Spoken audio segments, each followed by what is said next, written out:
this presentation over to Padmaja. Go ahead, Padmaja. Hello, everyone. Welcome to this session.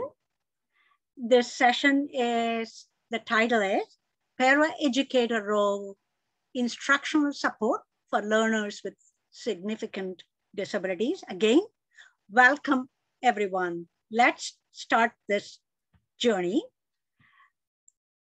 What are we going to be talking about in this session? Particularly the paraeducator role, because when we serve students with significant disabilities, they may have diverse and complex learning needs. Frequently, they get support, instructional support, functional support, and a variety of other supports from a paraeducator. They may have one-on-one para support sometimes, or they may be in a general education classroom where they may be serving 2 or 3 students, or they may be in a self-contained classroom where there may be 2 or 3 paras assisting a few students.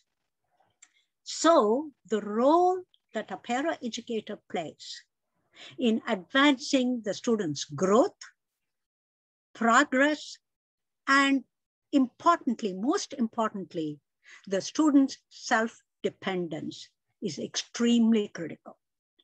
And in order to do that, the paraeducators have to have good understanding of the student's strengths, the student's preferences and needs.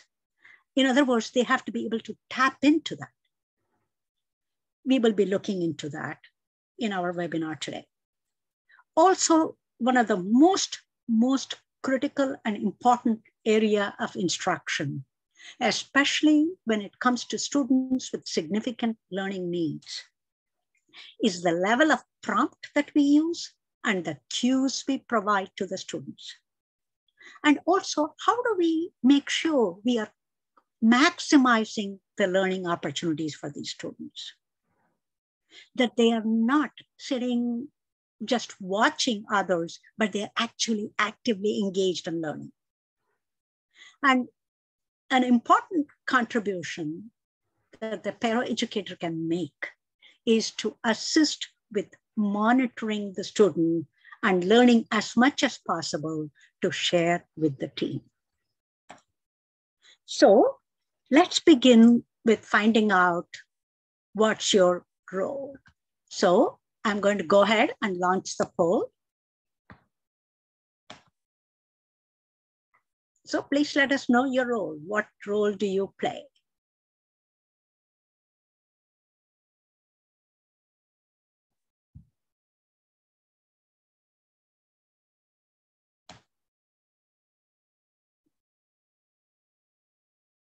I see we have a broad spectrum of people. We do have a few administrators and assistive technology specialists, occupational therapists, and it's good that we do have some 17% of paraprofessionals, parents, and I'm delighted to see parents as well, because one of the things that will come up is how intensive or intrusive this paraeducator support can be, and parents need to understand that one-on-one support is not always the ideal for promoting a student's independence. And there are speech language pathologists, there are special education teachers, and others. Again, welcome to you all.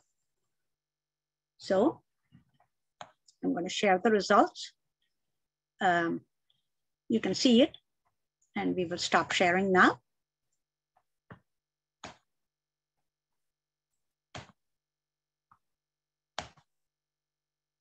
What kind of background do I bring to this session? I'm an author. I'm an educational consultant primarily. That has influenced considerably my professional knowledge and skills, which has led to a number of books and many guides. I have written 9 books, and several of them are second editions or after the second edition They are maybe even further updated, so they are current. And I have 4 different mini guides, like this autism one, and the STEM teaching, and this behavior guide, and this mindfulness guide. And for this particular session, this webinar, I am drawing information from 3 of my own resources, plus various outside research as well.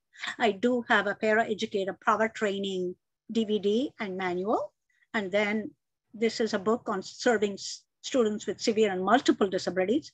And this one focuses on the law, ESSA, and IDEA, and how do you, in that background of the law, how do you serve students with significant disabilities? So, looking at the role of the paraeducator. So, they spend a great deal of time in close proximity to the student with significant disabilities. So what are some of the things that paraeducators do?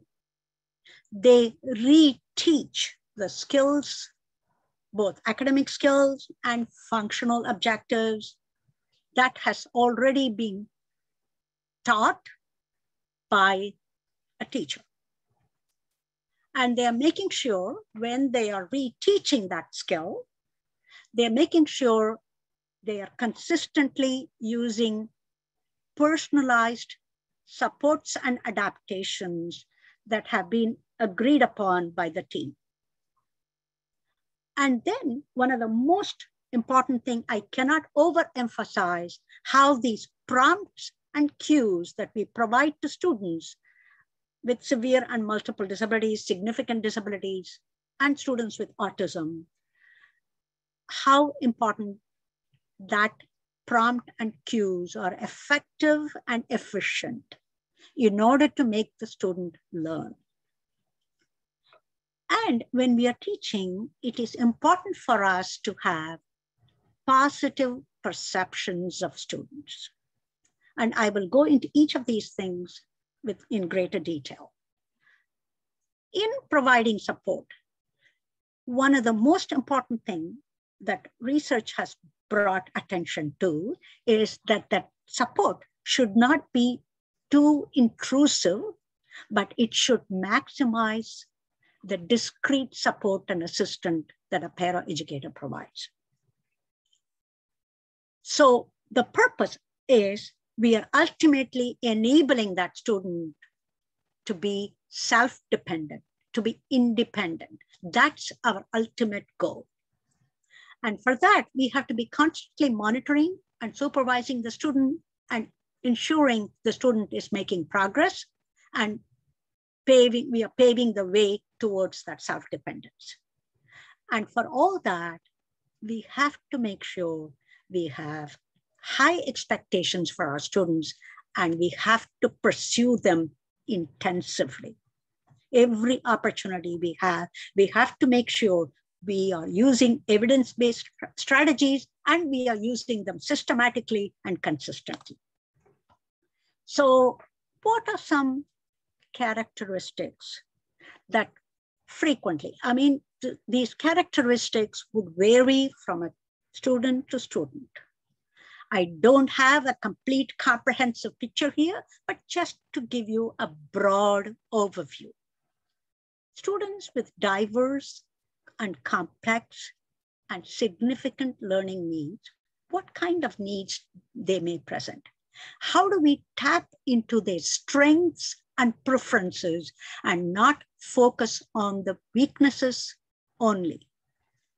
Paraeducators, as I mentioned already, they help to observe and monitor the student because they are maybe spending more time with the student than in a variety of settings than maybe even the teacher herself or teacher himself. So they can provide helpful data to the team so that you can all get together when you're planning your objectives and when you're providing whether the support is working or not and making sure that is the perfect support for that student as it is an evolving process, then it is important that the paraeducator notes down all the important things, where the student is shining, where the student's strength lies, what are her preferences, what are really the learning needs. That's where, and it can be as simple as carrying a little, pad with post-it notes and noting down some things and, putting it inside a notebook or a sheet of paper or something. It can be as simple as that. So what are some usual strengths? How do we tap into that? Is the student able to, what are some questions we have to ask? Is the student recognized, does the student recognize sight words, matches words, or matches numbers with corresponding set of objects? Is able to identify the numerals? These kind of identifying the numeral goes into a kind of a slightly abstract territory. Is the student able to understand money? Does she or he have the measurement concept? Is the student able to, when you teach, is the student able to recall basic information that you have shared, you have taught? How is the student demonstrating the recall? Is the student able to answer what, where, and when questions? These are all things you probe into to gather that data. In terms of communication, is the student using phrases and words and sentences, or is the student using kind of yes or no responses, or is it limited to vocalization or facial expression? How is the student communicating her thoughts?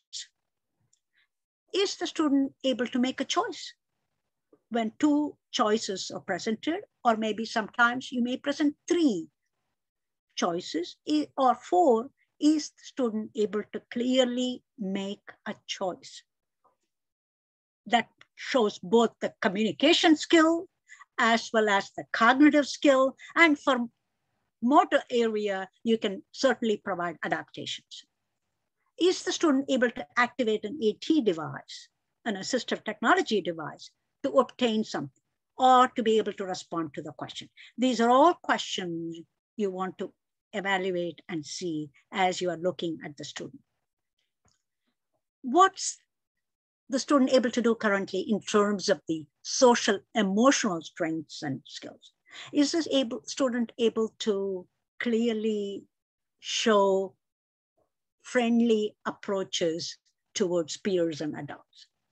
Does the student engage with peers, smiles, shows facial expression, and responds to social, visual, and auditory stimuli, or maybe tactile input? Does the student show change in affect? Student able to express likes and dislikes? Is the student able to differentiate between a calm expression versus angry expression, happy versus sad, towards experiences, objects, food, or activities? How is the student demonstrating his or her social emotional strengths and skills? Is the student able to grasp objects, the motor skills, activate switches? In other words, has the fine motor control? Is the student able to activate the keys on the keyboard? Is the student able to eat independently, feed herself? Is the student able to reach an object and grasp it? Or is the student using an eye gaze board, or eye gazes the object or the picture or the person?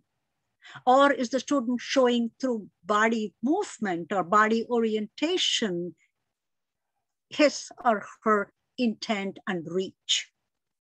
So these are all questions you ask.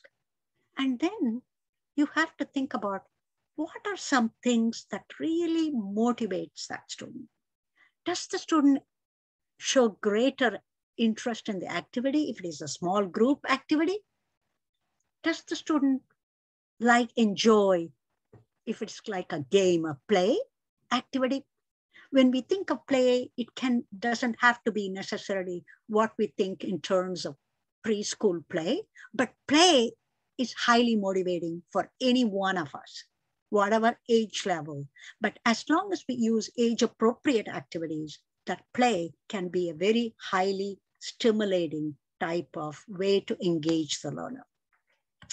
So I just talked about how do we tap into the strengths, preferences of the student so that we begin with very positive perceptions and high expectations. Here we have two different perspectives of the same student. Here is a high school special education teacher. She is describing a 16-year-old student in his class. And this is based on my own personal experience with a teacher and her classroom and her description of the student. And she says, Mark is very good with his hands. Once you give him a model and you give him step-by-step picture directions, he follows them meticulously. We make these topiaries as part of our vocational instruction, and he makes them almost perfectly. They look as though they are professionally made. Look at the positive tone, the positive language, and the positive words she describes her students' capabilities and strengths. And she says, in addition to that, Mark stole everyone's heart at the recent spring recital, delivering his lines without missing a single word.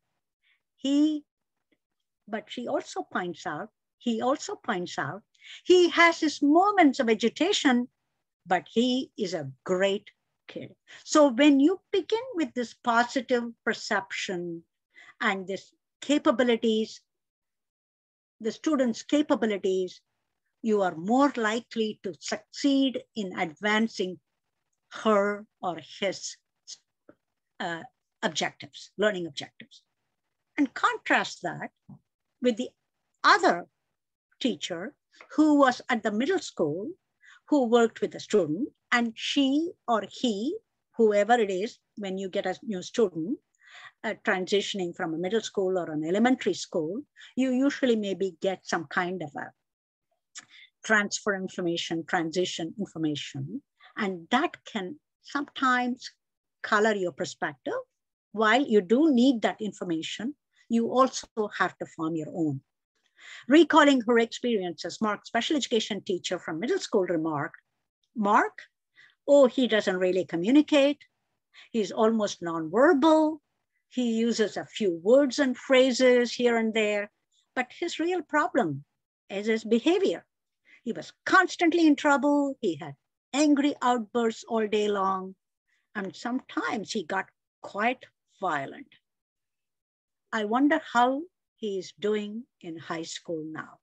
Completely different perspectives, either because he did have maybe more problems and the high school teacher has been able to motivate him, because was able to see the strengths and preferences, or the approaches that the middle school used in terms of behavior responses to the behavior issues maybe worsened the situation instead of remediating the situation. So it is important to begin with a very positive perception so that you can then work on the needs. So let us look at a student, a learner scenario. This is Kara. She enjoys doing word searches. This is a very unusual student. She has tremendous strengths when it comes to searching, word search. She circles the words, completes multiple pages in one sitting effortlessly. This is her extraordinary strength. She is able to access the computer to do puzzles. She demonstrates good fine motor control. So what are some concerns which will lead to our identifying the needs? She exhibits very limited engagement with peers. She does not engage in communication exchange with peers or with adults. When you're presenting a lesson, a group lesson, a small group lesson, she will not stay in her seat. She likes to wander around the classroom. She may sometimes make an effort to leave the classroom because she will not sit and pay attention and get involved and engaged in the lesson. So we have to focus, utilizing her strength. We have to increase her participation and engagement in the teacher-directed activities. We have to teach her how to respond to the adult questions using as much as possible with verbal expression. Paired, of course, it may need to be paired, and it would be a gradual process because right now she is not engaging in much communication. Paired with, of course, pictures and assistive technology support because that is her strength. She is able to use the computer keyboard. So some kind of a tool that would help her that has to be matched to her specific need. And then beyond the word searches, we have to expand her preferred sphere of activities. So we now know what are the needs. Based on the strengths, we are going to pursue addressing those needs. So what we do, we want to increase definitely her verbal communication and her conversation skills. This is where the paraeducator can play an important role. We also, at the same time, advance her content area skills, her reading, literacy, language-based skills, her math skills, her science and social studies skills, introduced maybe as part of the larger word search vocabulary connected with that, and we create an interest in her to focus attention and to expand her interest beyond word searches. And then another important thing is for her to improve her social skills because she does have strength, but she needs to build a relationship with her peers, which will maybe also add as an incentive for her to stay with the group during small group instruction. And of course, capitalizing on her strength with the computer skills that she already has, maybe she can be gradually trained to prepare her for her future work environment. These are all focus areas for her to advance her strengths and at the same time addressing her needs. What you see here is a kind of an activities guide, kind of an activity schedule, you could say. You can pair them with pictures because I think it will help her in particularly for students who are able to do word searches. She is able to do word searches, but she also may understand what it means when you pair that word with the picture, so that it will increase her concept knowledge also.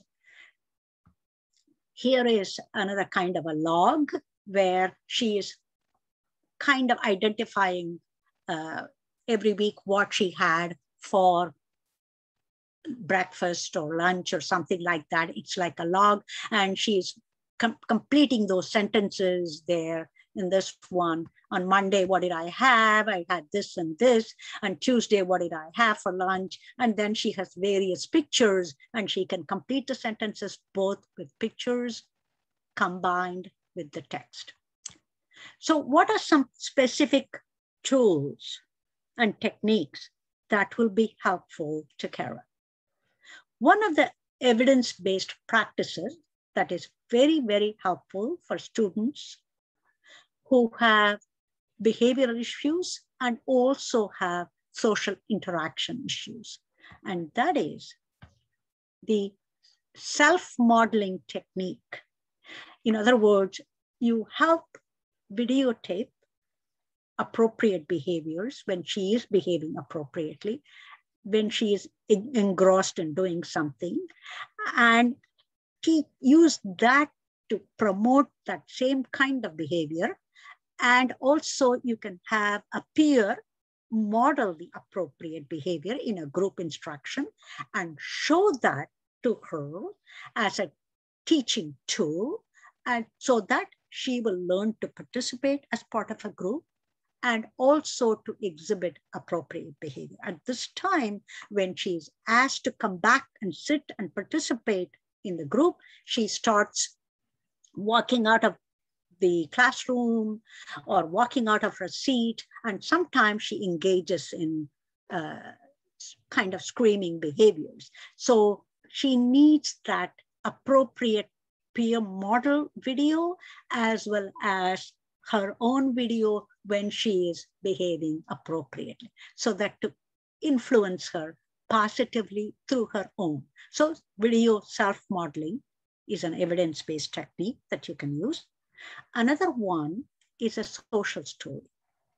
I'm sure every one of you is aware of what social stories are, and social stories help students to understand what is acceptable behavior and what is not acceptable behavior. You can create a social story, and the paraeducator can work with her on teaching her this is fine. And when she engages in unacceptable behaviors like walking away or screaming, how it impacts others in the classroom and why she needs to be sitting in her seat and paying attention and participating using a social story. You can capitalize on her word search skills. She has tremendous strength in that area. So you can involve her in writing activities. And this is where the paraeducator can support Kara to follow a visual sequence of activities so that she moves from one activity to the other. When she has finished with her word search computer, usually you make her do a kind of a slightly non-preferred, which is group instruction, maybe for about 5 minutes in the beginning, and then she can have maybe 5 minutes of the computer where you can actually have her do some work-related, instruction-related, and then come back again and participate in the group. So you can time it. That is where the paraeducator can play a role. You can use a writing process where you can give her a word bank and she fills in this word, which I explained like this one here. And the paraeducator can assist and monitor her to stay on task, guide her to make requests whenever she encounters problem, and at the same time, teach her calming techniques, mindfulness-based strategies, relaxation techniques, and also teach her how to request a break and take a break in the calming place in the classroom instead of engaging in screaming behavior. And this could be part of the social story that you teach. So we have another poll here. And in the general education classroom, it is the paraeducator's responsibility, and read all of the responses, the options carefully, and choose the whatever you think is the paraeducator's responsibility.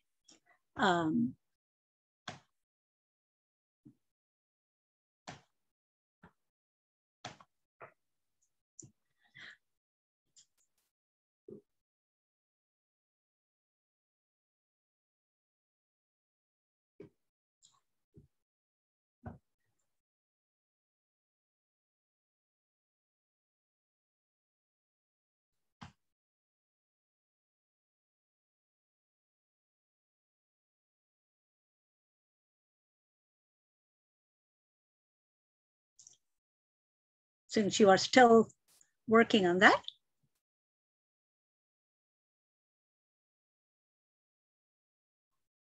Looks like most of you have responded. I will explain. Okay, I'm sharing results. Okay, the first one was teach the new content or new skills to the student with significant disabilities that they support. I can fully understand why so many of you chose that. But the tricky word there is teach the new content. The new content is usually taught by the teacher or maybe by the speech pathologist or whoever is the therapist working, is the person first teaches the new content.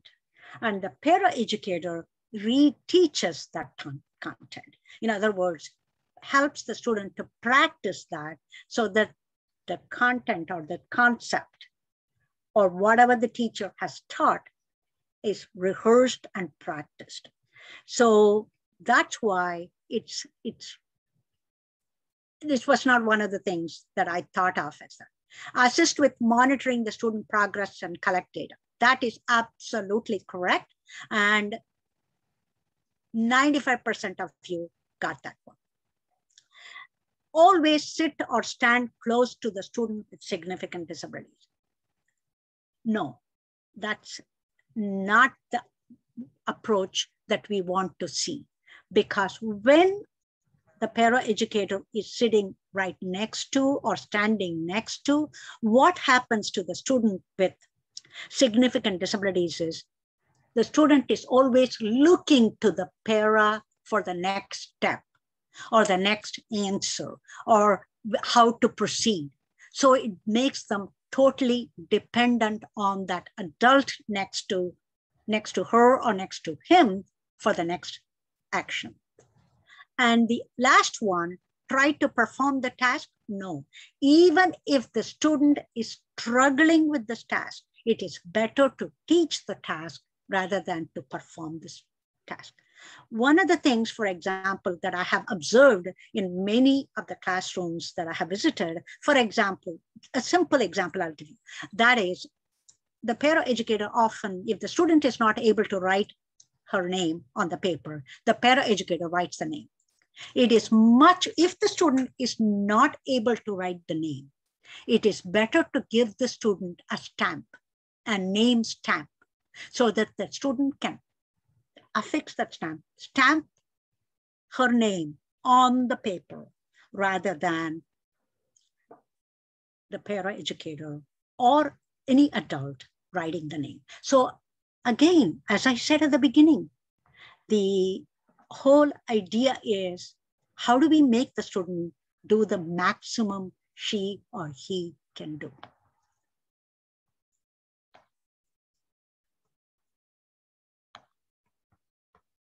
Okay, moving on. We have another student. Throughout, I have woven in various student scenarios so that we are actually connecting with what could happen in a classroom and the role the paraeducator plays. Simone has more issues. She has cerebral palsy and she has communication, cognitive, and motor issues. And they do present some challenges for her active participation. Because of her motor difficulty, she needs adaptations to hold a pencil or a crayon or a brush. Friendly, she's very friendly by nature. That's her strength. She smiles a lot. She likes to engage with others. She likes to smile at her peers. Although she doesn't use words, through her facial affect, she tries to communicate her joy in meeting others. That's her strength. She does have limited attention span and she gets distracted, but we can engage her through constantly working on improving her attention span. So what are some things that would help her? Unlike care of that we saw earlier, in the case of Simone, I would use concrete objects. The concrete items to represent concepts and providing limited amount of text and information at any given instructional session. And then use something like an adapted book. And what do I mean by adapted book? I thought I can show it. I can show you a book that's an adapted book, and I hope you can see it. It has many pages and objects are attached to this book, and it's a simplified adapted version of a book to introduce Simone to a limited amount of text. And then you also attach objects to it. I don't have it attached, but there are some instructions here right there provided to the instructor to engage the student with objects. And then you can have a student with significant needs. If the student has significant and complex cognitive communication needs, you can use a variety of adaptation to help the student. So these are various pages of the book, and you have just one sentence in the book. And it says, for example, in this book, it says, the tree loved a little boy. You may be familiar with the giving tree. This is the story. And then you have one sentence and a lot of pictures, and you can attach more pictures. Or ideally, in the case of Simone, concrete objects attached to the page with Velcro. So the other thing that would help someone like Simone is kind of an adapted cuff. This picture here shows this is made with hardliner cloth, but your OT and PT, they may be able to provide better tools in order for Simone to be able to access materials, touch the materials, respond to questions, and to be engaged. One of the things that I have often found is that frequently paraeducators try to hold the student's hand and move the student's hand, or hold the student's finger and point to the thing. But instead of the paraeducator doing it, it is maybe helpful. You can use a glove, you can use a mitten, and you can have Velcro, and you can attach this. This one shows a feeling face, like this is a scared face. So you can use that as an alternative so that the student connects with what you are teaching rather than an adult showing everything. And then you can have a timeline where you can say, morning when you come to school, this is what happens, what next thing that happens. So, in other words, limited. It may even be limited to 3 items. The sequence of time, sequence of events. It may be just limited to 3. What happens when you come in? The next thing that happens may be circle time or a meeting time, and the next time may be language lesson. So she gets an idea of the sequence of events, and then you attach a concrete object like that. And I'm going to share with you a kind of, you can actually attach objects. Sometimes you can even use something which are with our felt or foam, letters or numbers, or real object. When they have a music lesson, you can do that. Or if it is lunchtime, you can have a fork or a spoon. So these are possibilities. And of course, assistive technology, simple tools, so that she is making simple choices in the beginning until she becomes comfortable and is able to make progress rather than the adult doing hand over hand initiation and completion. So the paraeducator can provide multiple opportunities to help her make choices. and I have showed you various adaptations and support tools. The paraeducator can help actually make those adaptations as long as the team has worked together on what would help. And then use a hierarchy of prompting in order for her to learn. And I will go over that in a later slide. Again, we want to promote her self-dependence and wean her from total prompting.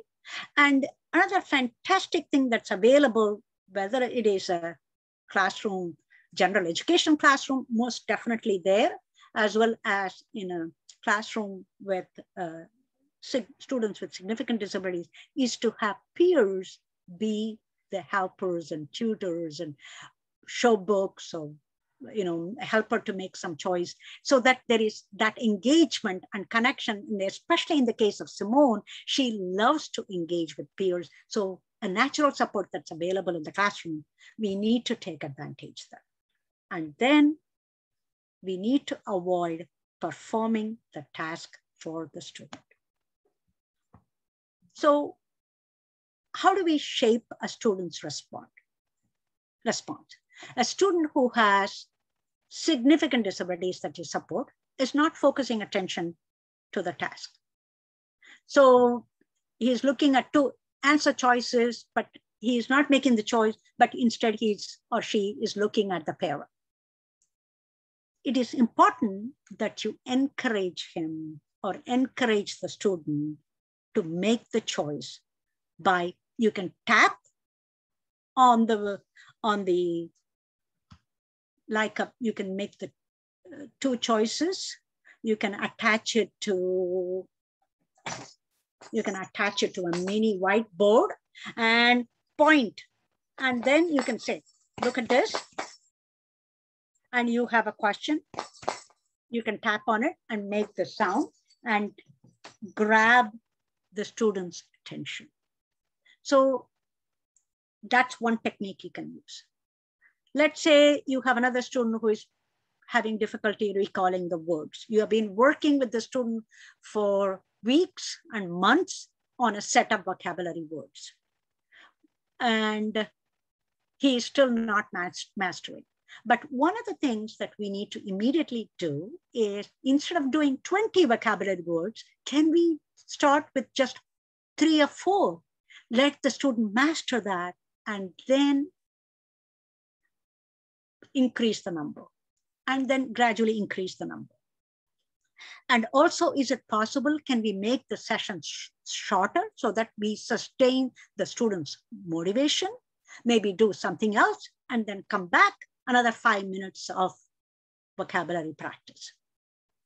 And the other thing is to pair some movement, some action, some role play. Instead of just showing the word, the green, can we show a green ball? Yellow, can we show a yellow ball?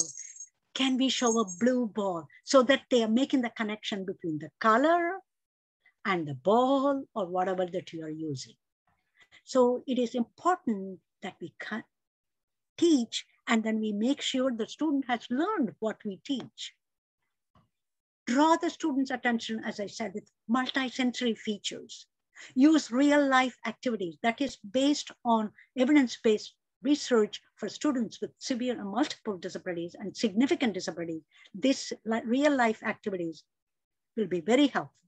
Engage the attention. Another thing that you can do is, for something like this, that you're using a whiteboard, mini whiteboard, is to have a flashlight and shine the light on the object to grab the student's attention. Illuminate the pictures. These are all different types of tools that you can use to engage the learner.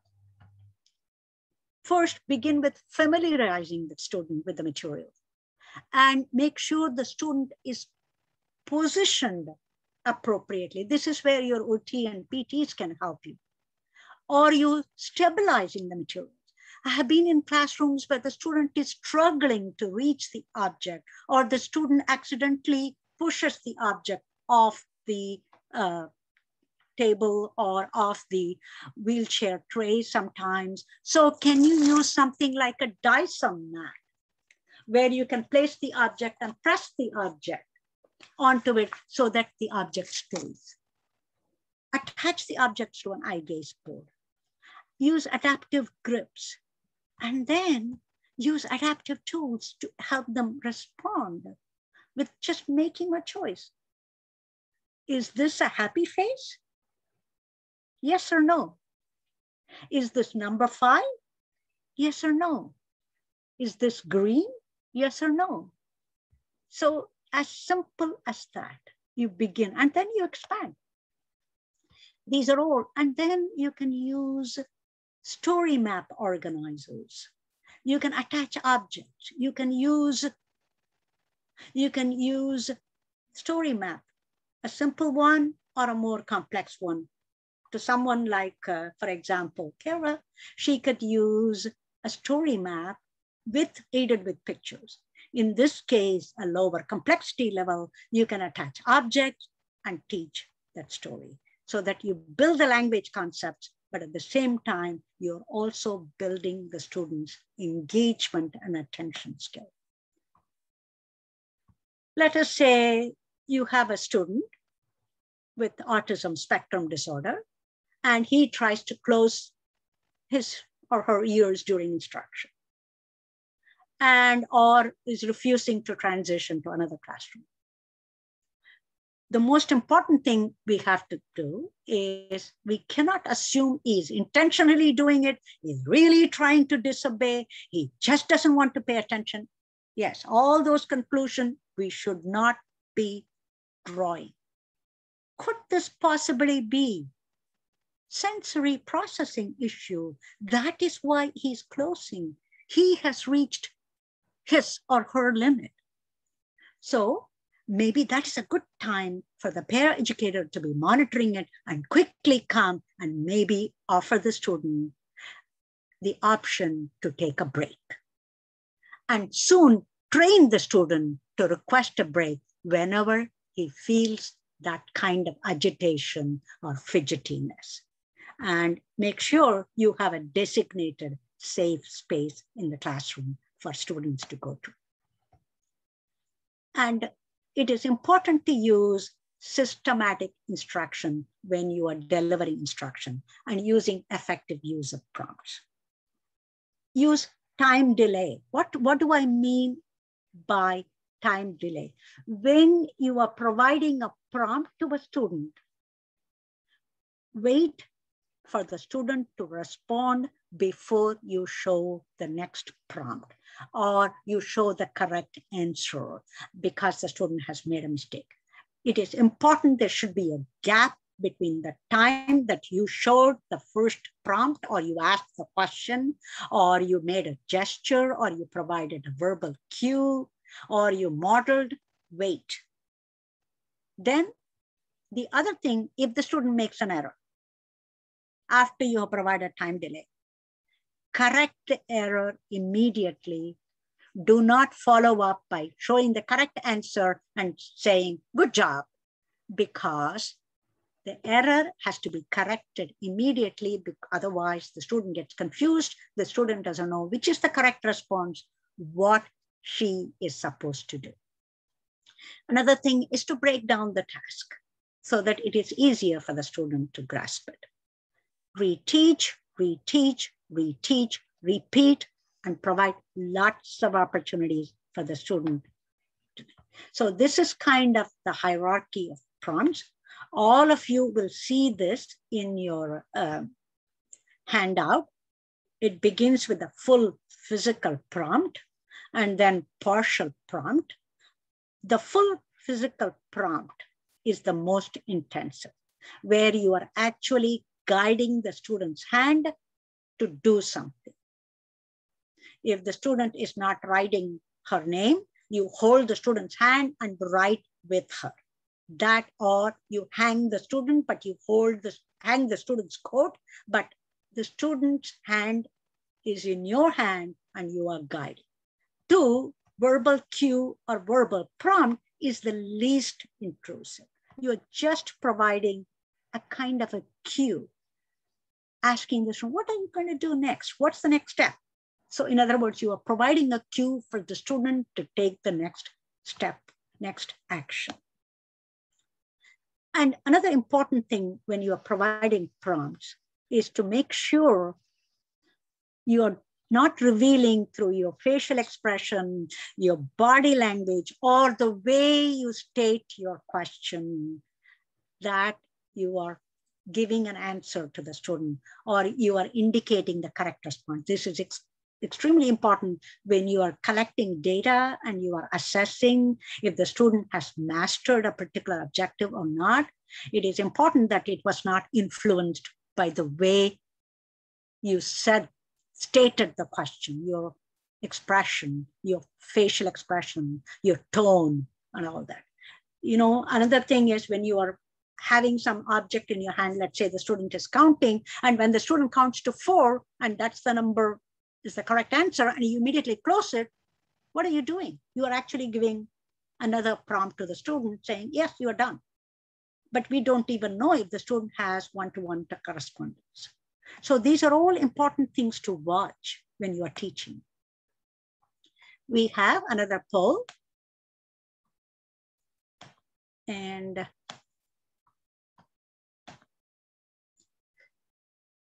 how do you deliver effective support to students? That, I mean, I'm using the word paraeducator because this whole session is for paraeducator, but this applies to anybody who's providing instruction. In order to deliver effective instruction and in order to provide effective support following the original instruction, what kind of prompts and supports would you put up?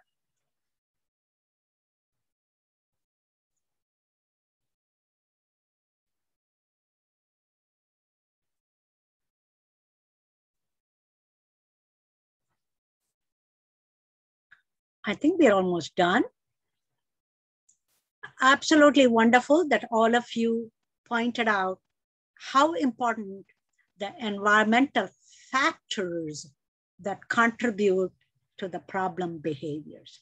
If we can make the environment more conducive to the learning needs of different students, that would be a fantastic thing to prevent a lot of behavior problems. When a student makes an error, you should correct it immediately because otherwise the student thinks that the answer or whatever response the student gave is the correct one. So it should be stopped even before the student continues with that response. Consider giving a more intrusive response. That's correct. You give intrusive prompt only if the student is not producing the desired response. Repeating instructions. I understand why this could have confused some of you. The reason why we should not repeat instruction is it actually works against the student. What our goal is to help the student to be independent. So if we keep repeating is the same instruction, they become either dependent on that repeated instruction, so they don't initiate the response the first time around. And the second thing is when we repeat instructions, what happens is, are they ignoring the first few times?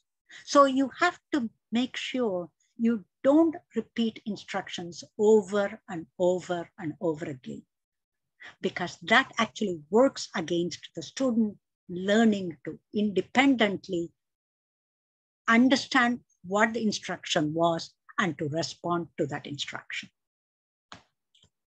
Okay, let's move on.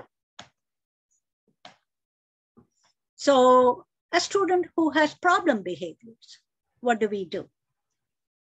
One of the things that we want to do for a student who experiences problem behaviors, let's say he or she wanders around the classroom, you want to create a kind of a monitoring chart to help the student.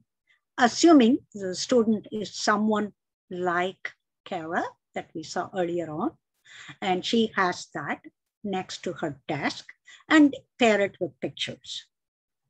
For somebody who is reaching across, touching other students or pinching other students or grabbing things from the student, we want to teach personal space, all around 2 feet space, and you practice that multiple times. And also you help create a personal boundary, maybe around her desk if she has independent or he has an independent desk. You can put masking tape around the floor, around the desk on the floor. Partner with the teacher, if you're a paraeducator, to strategically monitor and supervise the student. That's called zone monitoring. And that is where paraeducators can play a powerful role.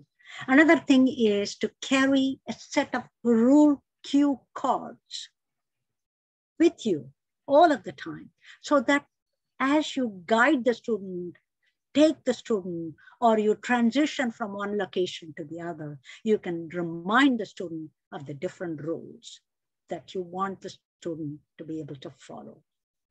And it is important for the paraeducators to have a very collaborative relationship with the teachers and the entire team, so that they can maximize the opportunities for the student, and the student success, which is the ultimate goal, will be achieved, both in the inclusive general education setting and in the special education setting.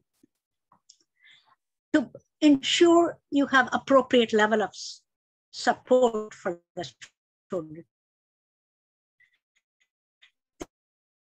these are some questions systems, communicate and engage with peers. How do you promote independent performance?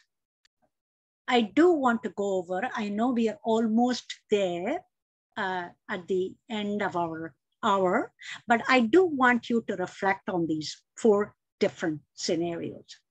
One paraeducator may say, I find it a lot easier to feed him rather than to let him feed himself because he makes a mess and it takes a long time.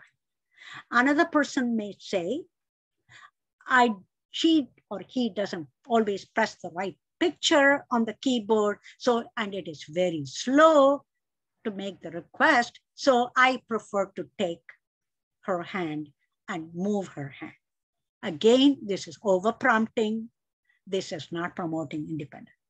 Another one may say, she doesn't use any words, so I support and I talk on her behalf in order to engage with the adults or peers around the school. No, we have to give them pictures or objects through which they can communicate if they have difficulty. And we also can definitely support them with assistive technology in order for them to communicate with others.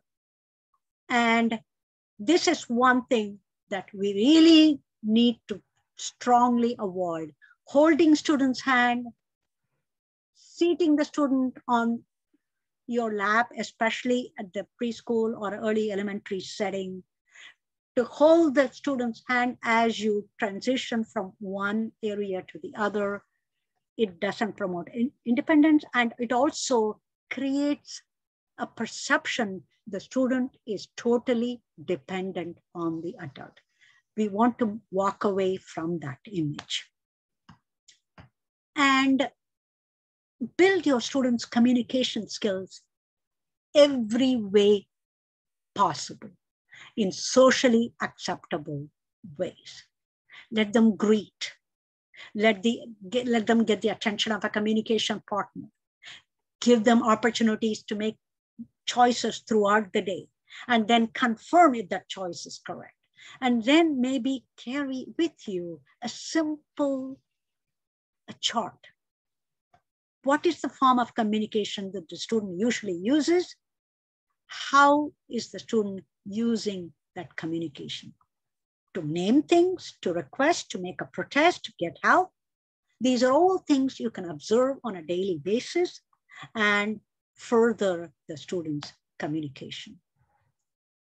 The paraeducator should minimize the proximity and maximize the discrete support using a variety of adaptation. Assistive technology, I'm so sorry.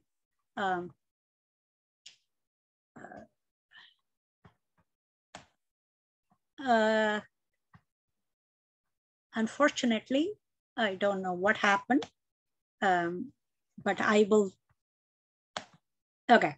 Create your own magical moments with your students. This middle school paraeducator, she was assigned a group, but whenever the students were assembled together, maybe in the cafeteria, maybe in the gym, she made sure that the opportunities for them to engage with peers were maximized. She would frequently prompt some kind of communication between the students by alluding to an incident or bringing up a topic of interest, and then she would make herself invisible. These were great aha moments for this paraeducator, Mrs. Murphy, and you can create your own magical moments with your students. So paraeducators have a powerful influence. You can enhance that quality of their life, get to know and connect with the learner, use an interactive learning process, deliver systematic instruction, teach and model self-calming strategies. When it comes to behavior issues, please prevent rather than punish.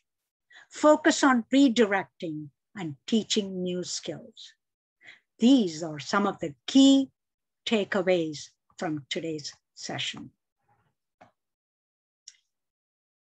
Thank you very much for participating in today's webinar. I hope you have a great school year ahead and enjoy working with your students. And I wish there is a very strong collaboration between the teaching team, the therapy team, and the paraeducators. And I'm extremely grateful to AbleNet University for hosting this webinar. I'll be presenting a couple of more webinars this year. On October 13th, it will be again on the topic, kind of, not on paraeducators, but on the focus would be on students with severe and multiple disabilities, engaging an interactive literacy journey. And then on November 4th, it would be making math relevant and meaningful with a variety of hands-on activities to engage the learners with severe and multiple disabilities. Thank you very much and have a great day and a great year. Stay safe and be well. If there are some questions, I would be happy to answer them.